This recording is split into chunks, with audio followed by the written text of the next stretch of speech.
हर माई के दूल्हा बाबू को कुछ दिन के बाद मन हुआ नहीं ससुराल चलना चाहिए। उसका दोस्त लोग बड़ा परेशान करता था, अरे तुम अपना ससुराल नहीं दिखाया, चल के ससुराल दिखाओ। और ससुराल तो जानते हैं कैसा होता है, ससुराल है सुख का सार, खा के पड़े रहो कई त्योहार, खा पी कर के सास ससुर का माल, अब फूल गए हैं दोनों गाल। ऐसा होता है ससुराल। ससुराल में खूब मान आदर होता है दामाद बाबू का। जब दोस्त लोग परेशान किया कि नहीं हमको ससुराल दिखाओ, कैसा तुम्हारा ससुराल है, दिखाए गए। एक दिन लड़का समय बनाया, 4-5 मित्र से गया ससुराल।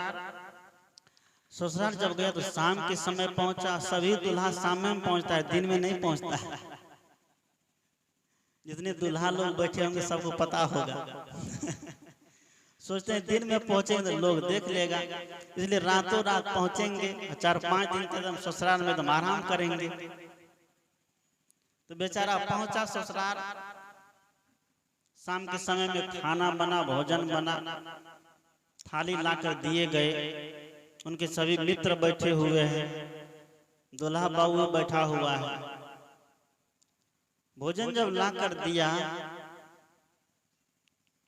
उनकी पत्नी आंगन में खड़ी थी, इशारा करती खाइए, यहाँ दूल्हा नहीं खा रहा। बड़ी देर तक बैठा रहा। उनका मित्र सब सोचता है दूल्हा का लगता है कि ये रुसा हुआ है, कुछ इसको चाहिए, सोने का अंगूठी चाहिए, घड़ी चाहिए, गाड़ी चाहिए, कुछ सामान बाकी है जिसके कारण ये रुसा हुआ है, नहीं खा रहा है। मित्र सब कहता है क्यों नहीं खाते हो, खाइए। और कैसे बोलेगा कि हमको अमुक चीज चाहिए।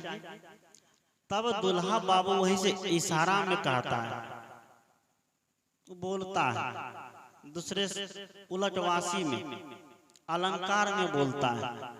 अलंकार में मतलब बोलने का भाव कि भाव कुछ हो और दर्शाता कुछ और हो। अलंकार उसको कहते हैं, अन्योक्ति अलंकार। मास्टर साहब जानते होंगे, जो लोग हिंदी के शिक्षक है उसको पता हो, उसको अन्योक्ति अलंकार कहते हैं। बात कुछ हो और अर्थ उसका कुछ और निकल जाए। वो अलंकार में कहता है कि जानो तो काहे न मानो। अलंकार में बात होती है जैसे कॉलेज से कुछ युवक और युवती लोग पढ़ करके निकली और रोड के आगे में एक लड़का का साइकिल पंचर हो गया, तो साइकिल पंचर बना रहा था मिस्त्री के पास। जब युवती सब कॉलेज से लड़की सब पढ़ करके निकली तो लड़का सब यहाँ से बोलता है कि अरे दोस्त देखो, मैं तो अभी तक सोचा था कि चांद तो रात में निकलता, आज देखो दिन में भी निकल गया। बात समझ रहे हैं? मतलब सुंदर लड़की सब थी, तो लड़की सब ने देख करके बोला अरे यार देखो, मैं अभी तक सुना था कि चांद रात में निकलता है, लेकिन आज दिन में भी निकल गया। तो लड़की भी अलंकार में बोलती है। क्या बोलती है? मतलब सांप भी मर जाए, लाठी भी बच जाए, लड़की भी उसी भाषा में प्रयोग करती है कि अरे सखियां देखो, अभी तक तो मैं ये सुनी थी कि उल्लू को रात में दिखाई देता, लेकिन आज देखो उल्लू को दिन में भी दिखाई देने लग गया।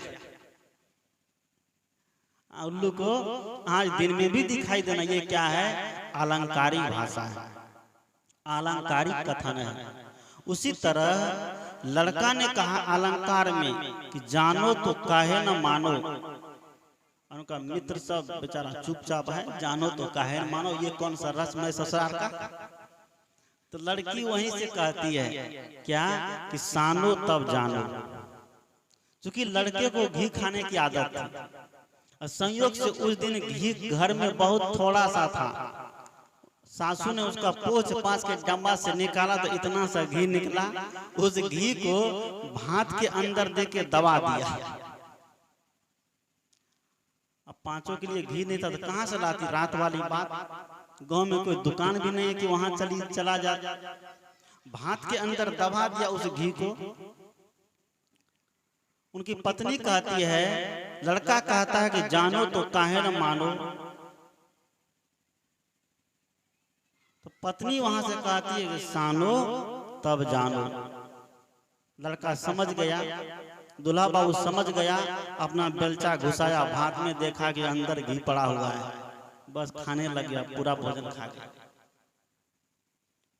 उनका साथी लोग जाना भी नहीं कि घी मेरे में नहीं था, उसके में घी था।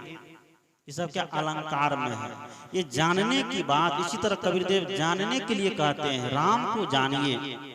चार राम की चर्चा सदगुरु कबीर के विचारों में, सिद्धांतों में आते हैं कि एक राम दशरथ का बेटा, एक राम है घट घट लेटा, एक राम से सकल पसारा, एक राम है सबसे न्यारा। एक राम दशरथ नंदन अयोध्यापति श्री राम, जिसको हम लोग मानते हैं, रोज जिसकी हम नाम लेते हैं, रोज जिसका हम गुणगान करते हैं। लेकिन एक ऐसा राम जो घट घट बासी है, सब घट मेरो साइया, जो सबके घट में निवास करता है। हम में भी है, आप में भी है, चीटी में भी। कबीर साहब ने कहा, राम रमैते कुकरी के पूता। जिस राम की चर्चा सदगुरु कबीर के विचारों में आई है, वह राम प्रत्येक घट घट बासी है, वो सबके अंदर निवास करता है और उनसे कभी वो राम अलग होने वाला नहीं है। कबीर देव इसी राम को समझने की बात करते हैं। इस राम को जब हम समझ जाएंगे, जब जान जाएंगे, तो हमारे जीवन का दुख क्या होगा, धीरे धीरे कम होने लग जाएगा।